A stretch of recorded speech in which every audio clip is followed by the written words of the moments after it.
오늘은 부활주일을 맞아 고린도전서 15장 20절에서 28절 말씀을 통해 부활의 첫 열매이신 예수 그리스도, 부활의 첫 열매이신 예수 그리스도라는 제목으로 하나님의 말씀을 함께 살펴보도록 하겠습니다.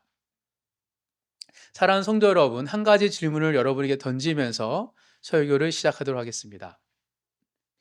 여러분들은 부활을 믿으십니까? 아멘. 부활 믿으시죠? 아마 대부분 네라고 대답하실 것입니다.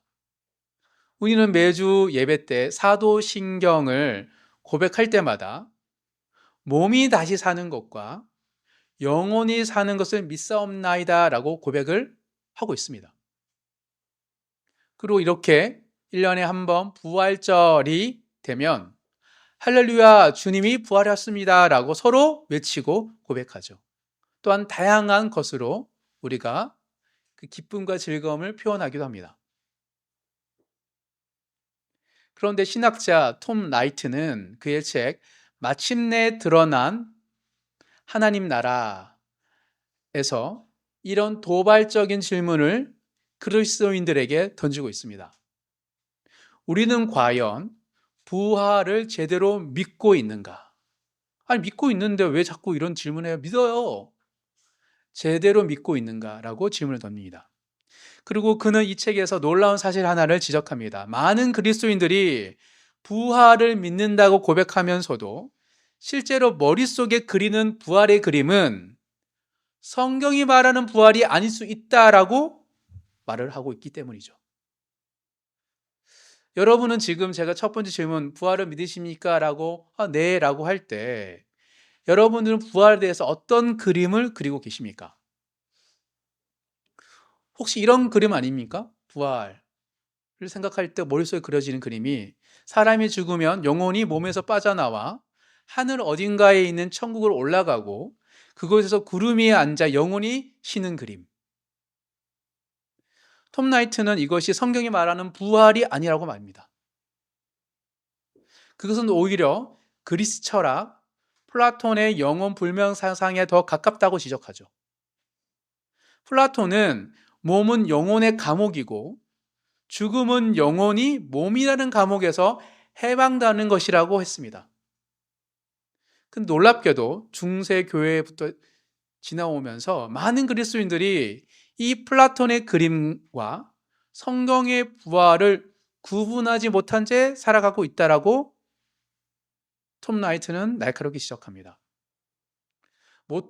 모태신앙인 저도 실제로 이런 이미지로 성경을 오해하면서 어렸을 때부터 오랫동안 신앙생활을 했습니다.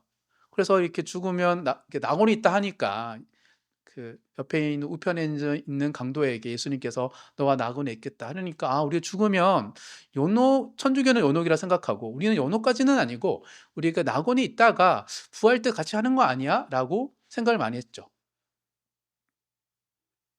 또 그렇게 많이 들었습니다. 이것은 단순한 신학적인 오해가 아닙니다. 우리가 부활을 어떻게 이해하느냐에 따라 지금 이 땅에서 내 삶 속에서 어떻게 살아야 하는지에 대해서 완전히 달라지기 때문입니다. 만약 부활이 단순히 죽어서 영원히 천국에 가는 것이라면 이 땅에서의 신앙과 삶은 그저 천국을 가기 위해 버티는 삶이죠. 구원을 잃어버리지 말아야지.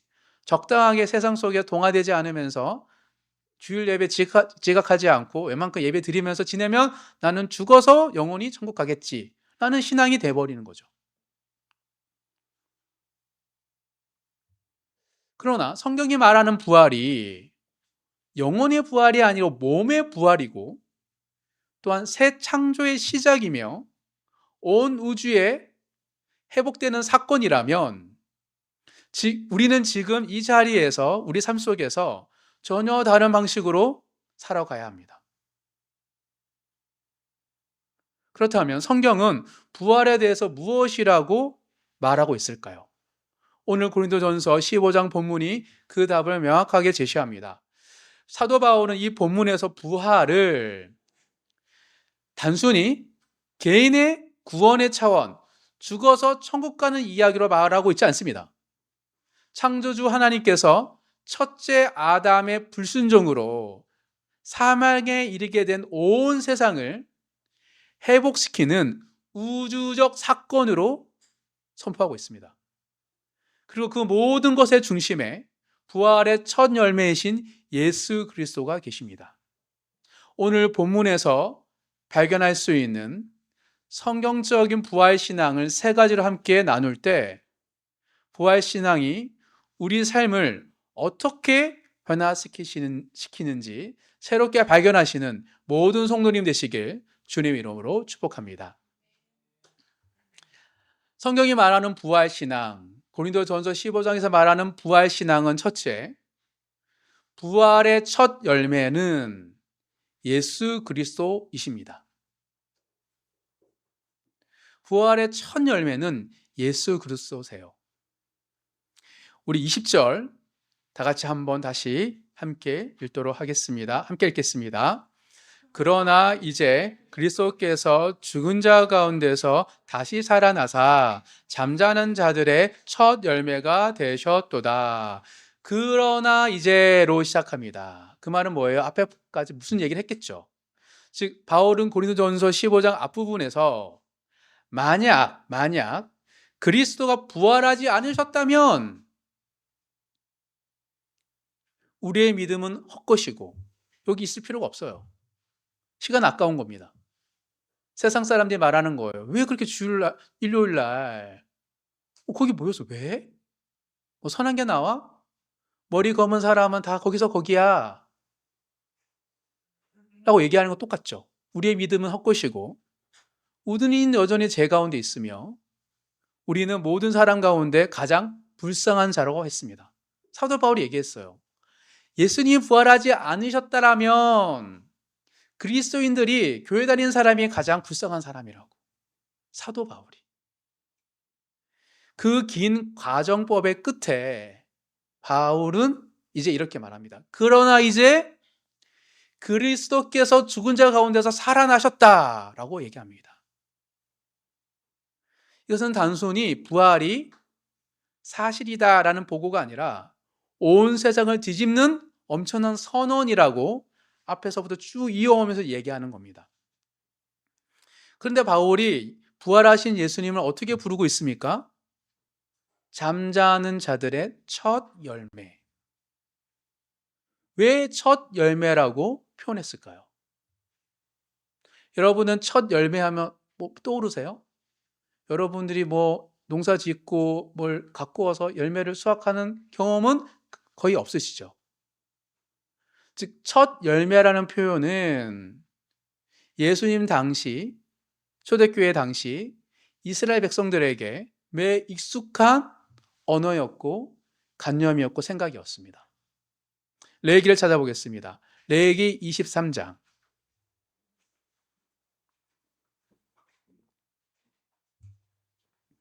레위기 23장 9절, 10절, 2절만 함께 읽어보도록 하겠습니다. 레위기 23장 9절, 10절 한 목소리로 다 같이 읽어보도록 하겠습니다. 여호와께서 모세에게 말씀하여 이르시되 이스라엘 자손에게 말하여 이르라. 너희는 내가 너희에게 주는 땅에 들어가서 너희의 곡물을 거둘 때에 너희의 곡물의 첫 이삭 한 단을 제사장에게로 가져갈 것이요. 이미 이스라엘 공동체는 수확하는 동시에 첫 열매 첫 단을 하나님께 바치는 것이 자리 잡혔어요. 이스라엘 백성은 추수가 시작할 때 첫 번째 거둔 열매를 하나님께 드리는 것이 이미 그들의 익숙한 삶의 이야기였습니다. 이것이 첫 열매로 드리는 제사예요. 즉, 이 첫 열매라는 단어는 두 가지 의미가 담겨 있습니다. 우리는 생소할 수 있으나 그 당시에 썼던 사람들은 첫 열매하면 이 두 가지 의미가 딱 기억되는 거예요. 첫 번째 하나는 올 한 해 1년마다 농사를 짓든 뭐 이모작을 하든 전체 수확 시절의 시작이라는 거예요. 첫 열매가. 이제는 수확의 시절이네. 그동안 겨울 내내 먹을 것이 없어서 배를 굶주렸는데 이제는 드디어 풍요롭네 라는 수확의 시작이고, 다른 두 번째 의미는 비슷하기지만 달라요. 뒤따라올 또 다른 수많은 수확의 보증이었습니다. 즉, 첫 열매가 있다는 것은 반드시 나머지 수확이 뒤따라온다는 것을 의미했죠. 첫 열매를 드릴 때는 감사의 고백이지만 앞으로 수확할 게 많은 풍년에 대한 하나님의 소망과 확신에 대한 고백이기도 합니다. 바울은 이 언어를 예수님의 부활로 적용해서 설명하고 있습니다. 예수님의 부활은 단순히 한 사람이 죽었다가 살아난 사건이 아닙니다. 앞으로 있을 수많은 부활의 수확의 첫 열매이기 때문이죠. 즉, 예수님이 부활하셨다는 것은 그분 안에 있는 모든 자들도 반드시 부활할 것이다 라는 하나님의 보증입니다. 이것이 첫 열매에 담긴 거예요. 부활의 첫 열매. 그러니까 우리보다 먼저 가셨다는 것도 있지만 그로 인하여 예수님 믿는 모든 사람도 부활할 거라는 확신과 보증입니다. 얼마나 은혜로워요. 부활절을 기념할 때마다 나도 몸의 부활을 예수님처럼 분명히 있을 거라는 확신과 고백인 것이죠. 그렇다면 이런 질문이 생깁니다. 왜 예수님이 첫 열매가 되셔야 했을까? 성경적으로 볼 때. 왜 첫 열매가 되셔야 했죠? 21절 함께 읽어보도록 하겠습니다. 오늘 본문입니다. 21절 다 같이 읽습니다. 사망이 한 사람으로 말미암았으니 죽은 자의 부활도 한 사람으로 말미암는도다. 사도 바울은 여기서 두 사람을 대비시킵니다. 한 사람이 누구죠? 사망을 가져온 한 사람이 있고 부활을 가져온 한 사람이 있다. 그리고 22절에 더 명확하게 설명하고 있습니다. 22절 읽겠습니다. 아담 안에서 모든 사람이 죽은 것 같이 그리스도 안에서 모든 사람이 삶을 얻으리라. 두 사람 누구입니까? 에덴 동산의 첫째 아담과 둘째 아담이신 예수 그리스도를 이야기하고 있습니다. 즉, 첫째 아담이 에덴 동산에서 하나님께 불순종했죠. 그로 인하여 그 불순종 하나가 그 아담만 죄를 지은 것이 아니고 그 이후의 모든 인류에게, 우리에게도 죄의 삭신 사망을 가져왔기 때문입니다. 아담 안에서 모든 사람이 죽게 된 것이죠. 이것이 단순히 그냥 우리가 살다가 원래 900년 살다가 1000년 가까이 살다가 죽게 된 인간의 몸이었는데 이 아담이 죄를 지어서 연수가 자꾸 줄어서 우리가 100년밖에 못 살아 하는 육체적 죽음만 의미하는 것이 아닙니다. 하나님과의 관계가 끊어진 거예요. 에덴 동산에 추방되면서 또한 창조의 질서가 무너진 거예요. 하나님은 인간을 창조하시고 자연을 만드시고 남자 여자를 만드셨을 때 서로가 함께 세워가도록 했는데 티격태격거리고 싸우고 뒤틀리고 깨어지고 무너지고 또 내가 심은 대로 거두지 못하고 가시던가 엉겅퀴가 생기는 것, 창조 질서가 무너진 것, 또 온 세상이 사망의 권세 아래 놓이게 된 것, 악한 영인 사탄의 권세 아래 죽음 아래 놓이게 된 것이 첫째 아담으로 기인한 것이죠. 그런데 하나님은 그 죄와 사망을 그냥 넉넉히 보시면서 가만히 두지 않으셨습니다. 구원을 계획하셨죠. 바로 둘째 아담이신 예수 그리스도를 이 땅에 보내셨습니다. 첫째 아담이 불순종으로 사망을 가져왔다면 둘째 아담이신 예수님은 완전한 순종으로 생명을 우리에게 가져오셨습니다. 십자가에서 죽으시고 사흘 만에 부활하심으로 또한 사망의 권세를 깨뜨리신 거예요. 하나님의 아들도 죽을 수밖에 없는 이 사망의 권세 아래서 음부에서 부활하심으로 그 사망의 권세를 깨뜨리시고 이기셨잖아요. 그리고 그 부활이 단순히 예수님의 한 사람, 하나님의 독생자, 죄를 짓지 않는 한 사람의 이야기로 끝나는 것이 아닙니다. 왜냐하면 예수님은 첫 열매이기 때문이죠. 예수님의 부활은 그분 안에 있는 모든 자들의 부활을 반드시 보증하기 때문인 것입니다. 사랑하는 성도 여러분, 오늘 우리는 예배 설교 이후에 성찬식을 할 것입니다. 성찬의 떡과 잔은 예수님의 죽음과 부활을 기억하는 것이죠. 그런데 단순히 기억하는 것만이 의미가 있는 것이 아닙니다. 사도 바울은 고린도전서 11장에서 성찬은 주님이 다시 오실 때까지 행하는 것이라고 했습니다. 뭐라고요? 주님이 다시 오실 때까지. 그 말은 뭐냐면 2000년 전에 죽었던 예수님을 기억하는 성찬식이 다시 오실 예수님을 맞이하는 성찬식이기도 한다는 거예요. 즉, 과거와 미래를 동시에 붙드는 행위가 성찬식입니다. 십자가에서 죽으시고 부활하신 예수님, 그리고 반드시 다시 오실 예수님을 함께 고백하는 것이 성찬식이죠. 부활의 첫 열매이신 예수 그리스도, 그 아래 그분의 부활이 있기에 우리의 부활도 확실합니다.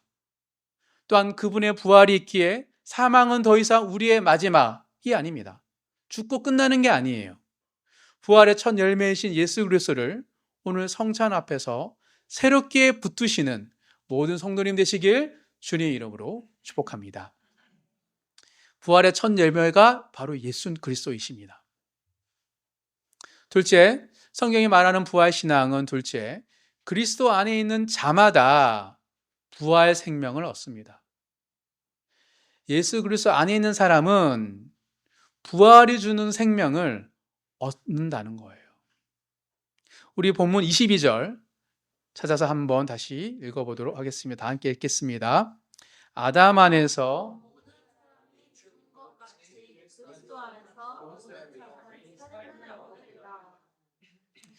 첫 번째 대지에서 첫째 아담과 둘째 아담을 우리 말씀드렸습니다. 아담 안에 있는 모든 사람이 죽었다는 것. 성경은 기본적으로 하나님 앞에서 죄인이기에 죽을 수밖에 없는 자로 시작하고 있습니다. 그런데 이제 바울은 선언합니다. 그리스도 안에 있는 모든 사람은 예수님 때문에 부활의 생명을 얻는다고. 여기서 주목해야 할 표현은 뭐냐면 그리스도 안에서입니다. 그리스도 안에서. 바울은 그냥 모든 사람이 삶을 얻는다, 생명을 얻는다라고 말하지 않습니다. 그리스도 안에서 있는 자라는 조건을 분명히 말하고 있습니다. 즉, 부활 생명은 그리스도 안에 있는 자들에게 주어지는 것이죠. 이것이 복음의 핵심입니다. 우리가 그래서 선한 것이 없는 이 교회 건물에 예배 드릴 때 자꾸 누군가를 데려오고 싶은 것은 이곳이 선해서가 아니죠. 교회에 있는 사람들이 교회 밖에 있는 사람보다 더 착해서도 아닙니다. 예수님의 부활의 생명이 이곳에 있기에 그들을 초대하는 것이죠. 착각하면 안 됩니다. 우리의 모습이 선해서 사람들을 초대하는 게 아니에요. 살아계신 예수님께서 부활의 생명을 우리에게 주시기에, 그걸 누리고 있기에 그 사람들에게 누리기 위해서 맛보라고 데려오는 것이죠. 이게 복음의 핵심입니다.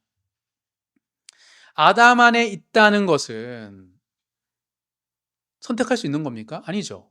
첫째 아담은 인류의 조상이기에 아담 안에 있다는 것은 태어나면서부터 자동으로 주어지는 것이죠. 이게 원죄예요. 내가 짓는 자범죄가 아니에요. 그냥 우리 인류가, 아담이 죄를 지어서 나는 죄인으로 태어난 거예요. 우리가 선택한 것이 아닙니다. 근데 성경은 그것이 진리라고 말하고 있죠. 그러나 그리스도 안에 있다는 것은 자연스럽게 주어지는 것은 아닙니다. 믿음으로 그분과 연합하는 거예요. 믿음을 강조하죠. 성경은 끊임없이 믿음을 얘기합니다. 믿음은 내가 선한 행위를 한 것이 아니죠. 예수님이 나를 위해 대신 죽었다는 그 사실을 믿는 것이 믿음이죠. 그 믿음으로 구원을 얻을 수 있죠. 그렇다면 그리스도 안에 있는 자들에게 이 부활 생명은 언제 주어질까요? 군대에서 초코파이 준다고 많은 친구들이 교회와 세례를 받았습니다. 그러면 그 순간 세례는 세례니까 하나님 주신 그걸 믿으면 그러면 그 사람은 그때부터 부활 생명이 주어지는 것일까요? 교회 다니다가 너무 안 좋고 힘들어서 몇 년 교회를 안 다니고 예수님 부인하면 부활 생명이 없어지는 것일까요? 도대체 언제 주어지는 것일까? 23절 찾아서 한번 읽어보도록 하겠습니다. 다 같이 읽겠습니다. 그러나 각각 자기 체라대로 되리니 먼저는 첫 열매인 그리스도요, 다음에는 그가 강림하실 때 그리스도에게 속한 자요. 여기 사도 바울은 부활의 순서를 말하고 있습니다. 먼저는 첫 열매이신 그리스도 예수님께서 첫 부활의 열매이시죠. 그리고 다음은 예수님이 강림하실 때, 재림하실 때 그리스도에 속한 자들이라고 말하고 있습니다. 몸의 부활은. 여기서 중요한 것이 있습니다. 그리스도께 속한 자, 그리스도 안에 있는 자를 의미하죠. 즉 부활의 생명, 몸의 부활은 그리스도 예수께서 재림하실 때 완전히 실현된다라고 성경은 말하고 있습니다. 그리고 우리는 그 주님의 다시 오실 그날을 향해서 나아가고 있기에 완전한 부활의 생명의 완성을 향해 나아가고 있는 것이죠. 근데 이 부활은 단순히 개인의 구원으로만 끝나진 않습니다. 아, 나는 예수를 믿어서 나는 몸의 부활을 입을 거야, 나는 천국에 갈 거야 라는 이야기로 끝나지 않습니다. 24절 다 같이 읽겠습니다. 그 후에는 마지막이니 그가 모든 통치와 모든 권세와 능력을 면하시고 나라를 아버지 하나님께 바칠 때라. 그 후에는 마지막이니, 새하늘과 새 땅을 이야기하죠. 재림 때 그리스도께 속한 자들이 부활한 이후에 예수님이 구름 타고 오실 때 몸의 부활이 있거든요. 그리고 그 이후에 마지막 완성 새하늘과 새 땅이 있다고 말하고 있습니다.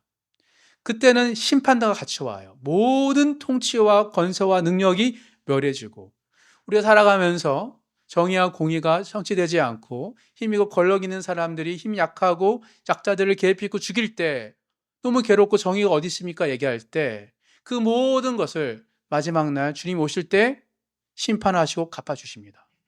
성경은 그것을 끊임없이 얘기해요. 그리스도께서 온 나라를 아버지 하나님께 바쳐드리는 것이다 라고 말하고 있습니다. 이것은 바울이 말하는 부활이 개인의 구원의 차원의 부활이 아닌 우주적 의미의 부활을 이야기하고 있는 거예요. 부활은 단순히 한 사람의 영혼이 천국에 가는 사건이 아닙니다. 아, 예수님 천국 갔어? 우리를 위해서 처소를 예비하는데 나도 예수 믿고 천국 가야지라는 단순한 개인의 구원의 차원 이야기가 아니라 온 우주가, 하나님이 지으신 온 세계가 하나님의 통치 아래 완전히 회복되는 사건을 부활을 의미하고 있어요.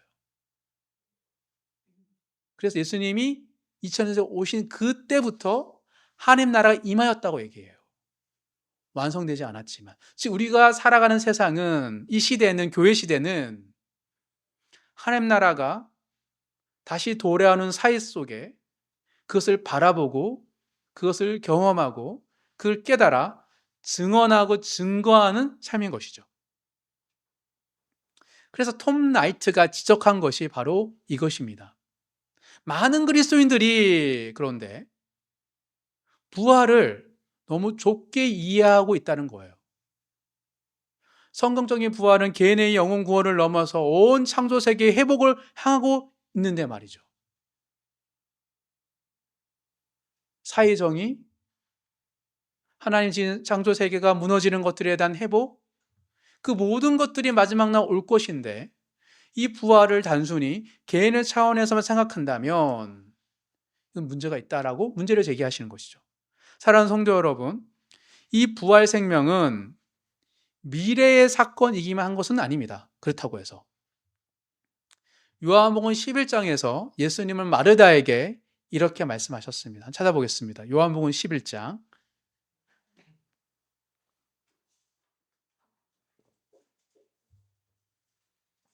요한복음 11장 25절 26절. 요한복음 11장 25절 26절은 나사로를 살리시는 장면 속에서 예수님께서 문 어귀에서 자기를 기다리고 있었던 마르다를 만나고 마르다에게 하신 말씀이죠. 요한복음 11장 25절 26절 두 절 다 같이 읽도록 하겠습니다.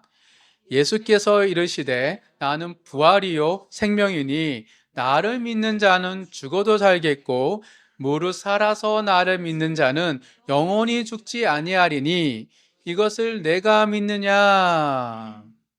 이 말씀을 마르다게 하신 이후에 예수님께서는 죽은 나사로를 무덤에서 살리셨습니다. 또한 예수님이 십자가에 달려 죽으시자 무덤가에 있었던 죽었던 사람들이 지진 가운데 또 살아나죠. 부활 생명은 그리스도 안에 있는 자들에게 지금 이미 시작된 거예요. 예수님이 2000년 전 오실 때 그 순간부터.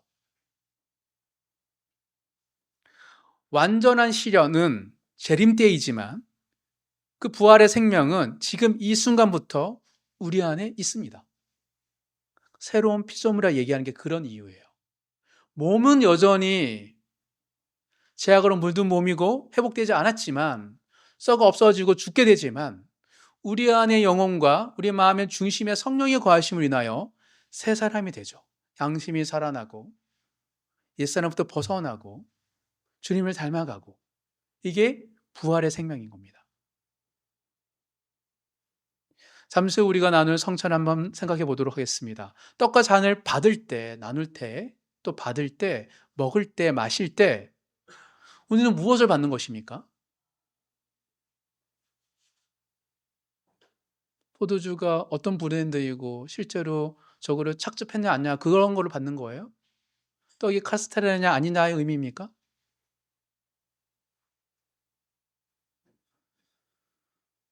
떡과 잔을 나눌 때 우리가 받는 것은 예수 그리스도의 몸과 피를 우리가 연합하는 것이죠.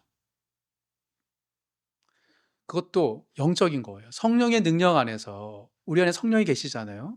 성령의 능력 안에서 그리스도 안으로 들어가는 거예요. 그래서 예수님께서 기념하라 하셨습니다. 복음이 전파되는 곳마다 내가 다시 오실 그날까지 너희는 기념하라. 왜요? 우리가 이걸 먹고 마시면 막 느껴져요? 예수님의 피와 예수님의 살이? 아니죠. 성령께서 살아계신 예수님과 연합하게 하는 역사를 우리 안에서 이루시는 것이죠. 그래서 그리스도인들은 이런 성찬을 통하여 부활의 생명을 회복하고 누리게 되는 거예요. 그 예수님이 죽으심으로 부여된 첫째 아담의 실패로 사망 가운데 거했던 우리가 둘째 아신 예수님을 통하여 부여된 그 생명이 지금 안에 우리 안에 시작되었고 그것이 재림 때 완성되는 거예요. 우리가 죽기 전에 오시면 같이 우리가 맞이할 것이고 죽음이 오시면 우리가 육체의 부활을 힘입어 주님 앞에 설게 될 것이죠. 그리고 그 순간에 온 우주가 회복된다라고 성경은 말하고 있습니다. 이게 부활 사건입니다. 그리스도 안에서 부활의 생명을 새롭게 붙드시는 모든 성도님 되시길 주님 이름으로 축복합니다. 마지막 세 번째, 성경이 말하는 부활 신앙은 왕이신 예수님께 복종하는 삶이 부활 신앙의 열매입니다. 복종이에요. 거부감 있겠죠. 복종이라는 단어가. 예수님께 복종하는 것이 부활을 믿는 신앙의 열매입니다.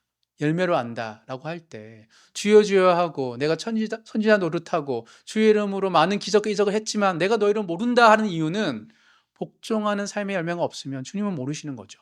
그 열매로 아는 거예요. 25절 함께 읽어보도록 하겠습니다. 다 같이 읽겠습니다. 그가 모든 원수를 그 발 아래에 둘 때까지 반드시 왕노릇 하시리니 반드시 왕노릇 하시리니 바울은 지금 현재형으로 말하고 있는 거예요.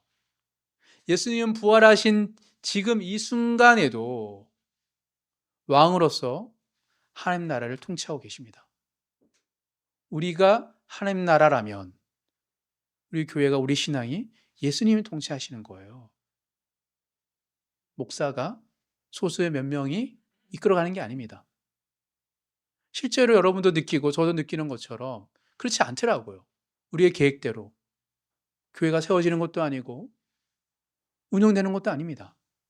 하나님이 신묘막측한 방법으로 하시는 거죠. 그 예수님이 하시는 거예요. 교회의 머리는 예수님이고 교회의 몸은 예수님의 몸인 것이죠. 여전히 하고 계세요. 그 재림 때 왕성될 그 나라가 지금 이미 교회 공동체를 통하여서 시작되고 있고 2000년 동안 이어지고 있고 주님이 다시 올 그날을 기다리고 있는 것입니다. 근데 그 통치가 예수 그리스도의 통치가 언제까지 이어진다고 말하고 있습니까? 모든 원수를 그 발 아래 둘 때까지 예수님께서 통치하신다. 교회를 통하여 말하고 있는 겁니다. 26절 함께 읽겠습니다. 맨 나중에 멸망받을 원수는 사망이니라. 마지막 원수는 사망입니다. 예수님의 왕되심은 마침내 사망 자체가 멸해질 때까지, 악한 사단이 멸해질 때까지 계속된다고 말하고 있습니다. 그런데 바울이 여기서 멈추지 않습니다. 27절, 28절 이어서 함께 읽겠습니다. 만물을 그의 발 아래 두셨다 하셨으니 만물을 아래에 둔다 말씀하실 때 만물을 그의 아래에 두시니가 그 중에 들지 아니한 것이 분명하도다. 만물을 그에게 복종하게 하실 때에는 아들 자신도 그때에 만물을 자기에게 복종하게 하신 이에게 복종하게 되리니 이는 하나님이 만유의 주로서 만유 안에 계시려 하심이라. 이 본문은 매우 깊은 신학적 내용을 담고 있습니다. 만물이 예수님께 복종하게 될 때 예수님 자신도 아버지 하나님께 복종한다라고 말하고 있기 때문이죠. 이것은 예수님이 하나님보다 열등하다는 뜻이 아닙니다. 삼위일체 하나님 안에서 아름다운 질서가 있다는 걸 보여주는 거예요. 그 질서 속에서 인간을 창조했고 세상을 창조했잖아요. 그것이 회복될 때 세상에서 온 나라 안에서 모든 민족이 하나님을 진짜 하나님을 믿고 예배하는 그날이 올 때까지 예수님께서 왕으로서 통치하신다고 말하고 있습니다. 성자가 성부께 복종함으로 하나님이 만유의 주로서 만유 안에 계신다는 것, 이것이 온 우주 회복의 최종 목적입니다. 예배의 완성이죠. 여기서 우리에게 중요한 질문이 생깁니다. 그렇다면 예수님께서 지금 보여지는 온 세상은 아닐지라도 하나님 나라, 교회 공동체 안에 왕으로서 하나님 믿는 사람들을 통치하고 계신다면 부활 생명을 받은 우리는 어떻게 살아야 할까요? 살다 보면은 세상에 동화돼서 그냥 세상 사람이 부럽고 그들은 그냥 나는 자꾸 예수님께서 이거 해라 저거 해라가 도둑윤리적으로 나를 막으셔가지고 나 적당히 거짓말하고 적당히 사기치면서 살면 참 좋을 텐데 마음을 불편하게 해가지고 나는 오히려 손해본다 생각하는데 성경은 철저하게 예수님이 여전히 우리를 통치하셔 생명을 주신다는데 그 생명을 받은 우리는 어떻게 살아야지 그 누릴 수 있을까에 대한 질문입니다.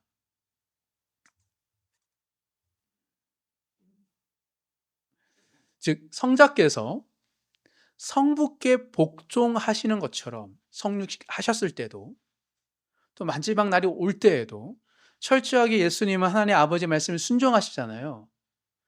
부활 생명을 받은 우리도 왕이신 예수님께 복종하는 삶을 살 때 비로소 부활의 생명을 온전히 누릴 수 있습니다.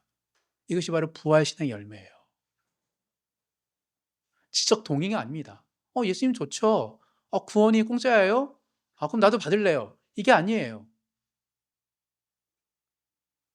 구원은 선물이지만 구원을 받은 자들의 삶은 철저한 복종으로 가죠. 왜요? 나를 대신하여 십자가에 달려 죽으신 분이 세상의 참 주인임을 알았을 때 너무 감사하고 감동되어서 주님을 따르고 싶은 거죠. 주님을 소망하게 되는 거죠. 이게 부활신앙의 열매입니다. 유진 피터스는 그의 책 부활을 살라에서 이렇게 말합니다. 무엇보다 우리가 그리스도인의 삶을 살면서 성숙해질 수 있는 토대는 바로 예수님의 부활이다. 살아계시고 현존하시는 예수님, 우리의 도움이 필요 없었고 우리의 견해와도 상관없었던 예수님의 부활을 생생하게 인식해야만 우리의 성장을 직접 책임지려는 태도를 극복할 수 있다. 무슨 말이냐면 우리가 우리 삶을 자꾸 만들어 가려고 그러죠. 신앙도 그래요. 믿음도 그래요. 내가 뭔가 해보려고 하는 거죠. 근데 부활의 신앙은 내가 할 수 없고 수많은 성경의 인물 중에 다 실패했잖아요. 예수님만 성공했잖아요. 근데 우리 예수님 믿는다고 해놓고 예수 믿은 다음부터는 내가 뭔가 옆에 있는 사람 더 나은 사람을 되려고 노력하는 그 태도를 극복할 수 있는 거는 예수님의 부활을 생생하게 인식하는 것이라고 이야기하고 있습니다. 무슨 뜻입니까? 부활 신앙은 내가 스스로 완성해 나가는 도덕적, 윤리적 프로젝트, 어떤 종교심이 아닙니다. 철저하게 부활을 산다는 것은 예수님의 생명을 믿고 거기에 동참하겠다는 의도적인 선택이에요. 예수님께 내가 들어가겠다는. 그리고 그 선택은 어떻게 삶에 구현됩니까? 매일의 삶 속에서 구체적으로 드러나죠. 예수님의 부활의 이야기를 바탕으로 직장에서, 가정에서, 관계 안에서 나만의 삶의 이야기가 만들어지는 거예요. 그러니까 내가 이때 어떻게 하지? 처세를 배우고 세상의 주식과 경제와 세계 무역을 이해하고 또 경쟁 사회에서 경제 이길 수 있는 방법을 터득해서 살아가는 삶이 아니라 그것도 필요하죠. 근데 부활을 산다는 건 뭐냐면 그 순간에 예수님을 초대하고 예수님은 어떻게 하셨을까? 예수님은 뭘 원하실까? 이렇게 한 달 한들 성공할 보장도 없고 그렇다고 내가 또 이걸 아니다라고 돌이킬 수 있는 건데 예수님 그 가정 속에 무엇을 원하십니까? 도와달라고. 예수님을 끊임없이 내 삶 속에 부르고 초대할 때 우리의 삶에 예수님과 우리의 선택이 버무러지면서 프렌드십으로 우리만의 삶의 이야기가 만들어지는 것, 그것이 부활을 살라는 거죠.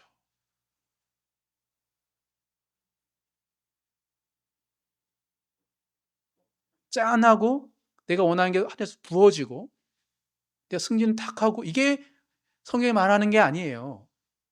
끊임없이 나를 위해 죽으셨던 예수님을 사모하고 그리워하고 좋아하면서 내 보잘것없는 삶의 동선 앞에 주님을 계속 초대하며 주님과 함께 버무려져 가는 것, 그것이 부활을 사는 것이죠.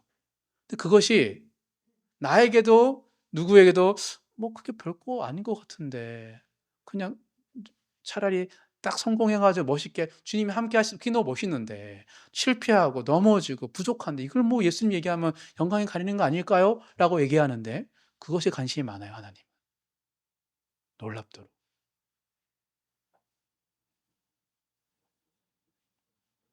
그래서 선생된 자리에 서지 말라 했죠. 예수님께서 오히려. 부활 생명을 주신 예수님께 날마다 의도적으로 동참하기로 선택하는 것. 그것이 왕이신 예수님께 복종하는 거예요. 그래서 내가 원하는 결과에 맞게끔 예수님을 초대하는 여전히 내가 왕이고 내 인생에. 그냥 내가 보잘것 없고 또 실수하고 넘어지더라도 예수님께 내가 의지하고 따르겠다는 것. 그게 복종하는 삶이죠. 어디로 나를 인도하시든 기쁘게 감사하게 하겠다라는 것. 그것이 부활 신앙입니다. 사랑하는 성도 여러분, 왕이신 예수님께 복종하는 삶은 어떤 삶일까요? 그것은 두려움으로 억지로 따르는 삶이 아닙니다. 만약에 내가 예수님을 따르는 게 너무 두렵다면 억지로 가지 마세요. 부활 생명을 받은 자가 그 생명을 주신 왕께 감사와 사랑으로 반응하는 삶입니다. 예배도 마찬가지예요. 우리가 일찍 오고 예배 드리고 기뻐하는 것도 마찬가지입니다. 너무 좋아서 오는 거죠. 받은 게 많아서. 언제 예수님께서 내가 예배를 잘 드리면 내가 복을 준다 그랬어요. 이미 복을 주신 예수님께 감사해서 고백하는 거죠. 받은 만큼 고백하는 거예요. 이게 너무 좋으니까 고백하고 나누는 게 더 주세요. 더 나누고 싶어요. 라는 고백이 우리가 기도를 하는 것입니다. 삶의 지경을 넓혀달라고. 직장에서, 가정에서, 관계에서 이 자리에서 왕이신 예수님이 원하시는 것이 무엇인가를 묻고 살아가는 것이죠.